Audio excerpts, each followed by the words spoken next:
Alright, so in today's video, I'm going to be giving you my top 5 solo queue tricks coming into Demon Vale and Rainbow Six Siege.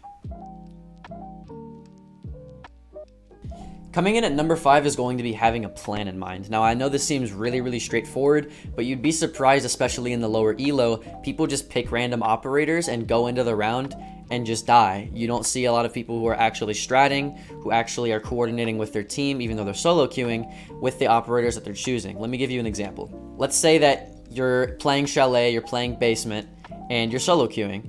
You know that they are most likely going to bring Thatcher because you didn't ban Thatcher, you banned Maverick. So you want to have people that are playing Jaeger. You want to tell your teammates to play Wamai. You want to tell your teammates to play Bandit, or you play Bandit, maybe Mute, maybe Goyo.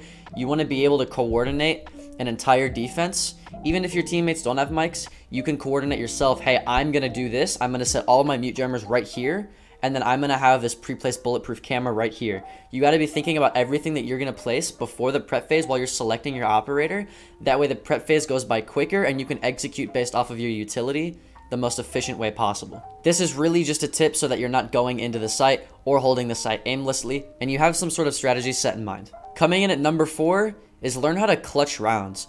Whenever you solo queue, your teammates are going to die a lot and you're going to find yourself the last alive a lot, especially if you're not doing your job. What do I mean by that? A lot of the times when you're solo queuing, you're playing the entry fragger role, or you're just playing a fragger role in general, and a lot of times when people are solo queuing, at least my solo queue teammates from Plat and below, what they do is they just bait their teammates, or they're the last in the building, or they're roaming and they don't get any kills, so they have to go retake site, and they're always last left alive. If you are always last left alive, you're doing your job incorrectly. Now, that could be a totally separate video in itself, so instead of teaching you how to not do that, I'll teach you how to pick up the pieces by teaching you how to clutch rounds whenever you do have to go back into the site and retake it, or whenever you do have to be the last one alive on attack. I actually made an entire video about this, I think 2 weeks ago. I'll put it in the top right now. But just in general, you need to learn how to clutch more rounds, especially if you're solo queuing and your teammates are dropping like flies in the very beginning.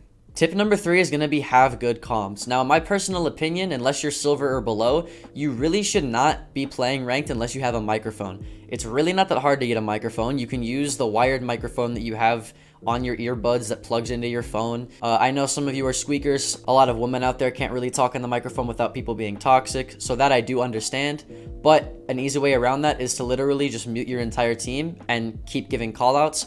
They can't really do anything against that except for mute you, but at least you're providing the information that you know without there being a toxic environment that really lets your morale down. Now, yes, you might miss some callouts here and there, but the mindset that I like to have is if I didn't know that guy was there in the first place without my team needing to call it out, then I deserve to lose a round anyways.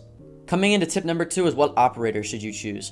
Now, mainly, in my personal opinion, with the 3 roles that are in the game, support, flex, and fragger, the one role that you should be playing whenever you're solo queuing ranked is fragger. This is only because whenever you're playing as a fragger or whenever you're playing as a roamer, you are mainly playing by yourself and relying on your own gun skill and your own drones and your own utility. So your team doesn't really have to rely on you to bring any utility. You don't have to rely on your team to refrag you, stuff like that.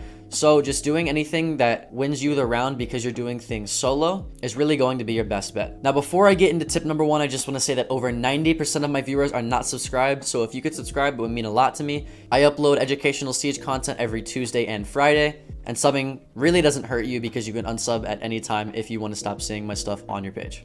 Finally, tip number 1, and the most important tip when it comes to solo queuing, is filling in the holes in your team that need to be filled. Let me explain. So this tip kind of contradicts tip number 2 just a little bit, but you have to be thinking about what your teammates are playing. So let's say that you're attacking and your teammates are getting walls open, they're getting all the utility down, they're getting the bomb down, they're smoking, they're flashing, whatever. What you need to do is be going and getting frags. Your teammates are playing hard support, your teammates are playing flex. They need somebody to entry, somebody to go across the map, maybe pinch from behind, because they're not doing that.